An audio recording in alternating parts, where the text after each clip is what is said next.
Wildcats, you have a tricky game versus the Kentucky Wildcats. Comment below if you believe you will cover the 16.5 point spread. The total sitting at 45.5. So a low total, but a pretty large spread between these two teams. Now, the guy you really have to look out for offensively is Dane Key. So he's been their best offensive weapon, over 500 yards receiving in this pathetic passing attack. It's pretty impressive. And last year, his only 100-yard game came against Tennessee. And Key's pretty good, right? If he goes into the portal, he's going to demand a premium this offseason.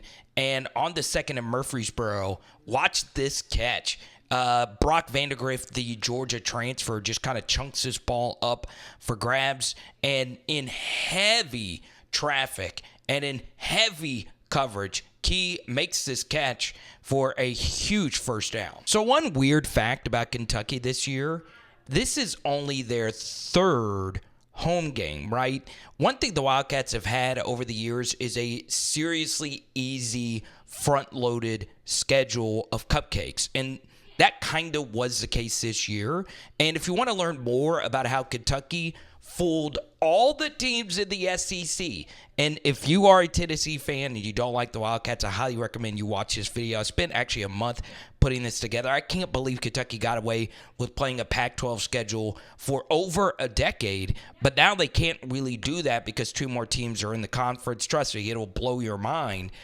This team gets rattled pretty easily. Now, they did beat Ole Miss on the road, but this game versus Florida was just straight ass, to say the least.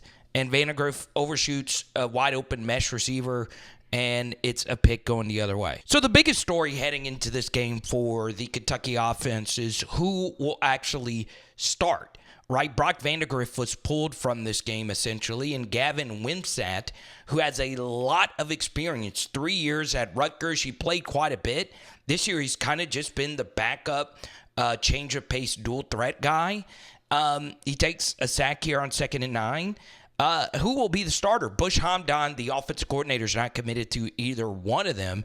So, what about Kentucky's running game? Well, they're actually third to last in yard per rush at 3.82. A lot of Brock Vandegrift scrambles, though, that go nowhere is factored into that as well.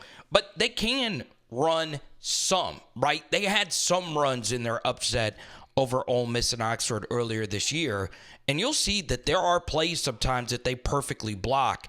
0's a pretty solid running back. 10, if you give him space, can be pretty good as well. So you do have to be prepared for that. But, of course, Tennessee's rush defense is better than Auburn or Florida, the last two teams that they played. All right, there is another player you have to look out for. It is the blazing fast Barian Brown, number 7. Very lethal in the return game. He had the big 4th down catch to pull off the upset versus Ole Miss. And he has got real juice. He's wiry. And quite frankly, I don't think the Wildcats have done enough to utilize him this year. He could be a little bit of a hothead as well. But, man, this return gave Kentucky a much-needed spark in this game, even though it was almost practically over here. But you'll see that he has some real wiggle in his return game and just when the football is in his hand. So you do have to be wary of that. Obviously, Tennessee, you just got to be prepared for 7, right? The dude can freaking fly. All right, so let's talk about the Kentucky defense. This is one where you can really get explosive, all right? So what you'll see here is the Wildcats are running Hoss Juke, all right? This is the play of the New England Patriots, Rob Gronkowski, Tom Brady era, all right? So it's pretty simple. You're running goes from the slots, comebacks from the outsides, and it is a juke route over the middle. Now, normally on a Hoss Juke, you are throwing to the juke. All right, you start off looking one way, and then you come back and work to the slot receiver. But this time, the safeties, all right, the safety scoots up. This corner is right here. They're confused on just a straight vertical. And guess what? Lagway sees it. He sees it's a foot race, and this is just a horrible, horrible coverage communication, right? If this defense was in quarters, this safety would have been responsible, obviously, for the vertical. If this defense was cover 3, if you will, then this corner would need to be getting on top of this, all right? Whatever the case may be, this does look like it is a variation of quarters, so this safety should have been over the top of it. Kentucky, you can get explosive on them. And, the calling card of Mark Stoops has always been defense. Well, I mean, this Kentucky defense has just lived under expectation, right? Their defensive line is really good with the Walker number 0 up front, but you can get behind this secondary. All right, Kentucky's best player is Walker, 0 up the middle. And, it's been a season. No, he's still good, man. But, obviously the Wildcat season has gone just full meltdown. And you'll see that he eats up 3 blockers here on this loop. But because Kentucky only brought a 3-man rush here, because of the fear of Lagway's rushing ability, Lagway was still able to buy some time. And Nico, as many of you guys know, can buy time as well. And some guy, Wilson, who's a really good receiver, hopefully Squirrel White, number 3 for Tennessee, steps up, is able to get open down the field. So Kentucky in scramble drill situations, they've had some issues, right? Priestcorn versus in the Ole Miss game had a huge scramble drill catch from Jackson Dart. So this Wildcat defense is vulnerable for play extension. All right, so I understand it's late in the game and they're tired, but you'll see my guy Walker up the middle get absolutely crushed on a double. This tight end comes around to help pull this double. That's an interesting way to run this play. Normally, the tight end is coming around as the lead blocker, but you'll see that because of the pull, the linebacker thought Lagway had the football, and that leaves this hole wide open. As you can see, Kentucky's rush defense hasn't been as good as they thought it was going to be this year. They are the 3rd worst rush defense in the SEC. So Tennessee leads the all-time series. I think it's like 82, 29, and 6.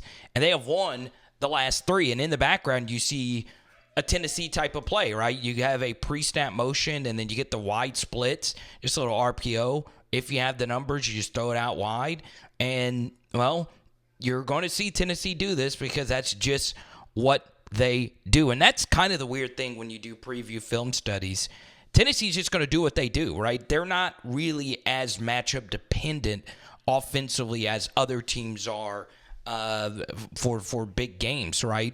And you'll see on this next throw, Jackson Dart hitting this Wildcat defense over the middle, where they've also been vulnerable in the pass defense game. So obviously, I'm showing you this Ole Miss clip because the Wildcats were able to win this game. They were 3-2, and everything was looking up. They hit a bye week, and they have not looked good since. So why do I mention that? With 3 consecutive losses, one to a good Vanderbilt team, one to a not-so-great Florida team, and one to a not-good Auburn team at all. Well, a lot of you Tennessee fans know that your worst game of the season came when? After a bye. And this has been an overall trend throughout this year, okay?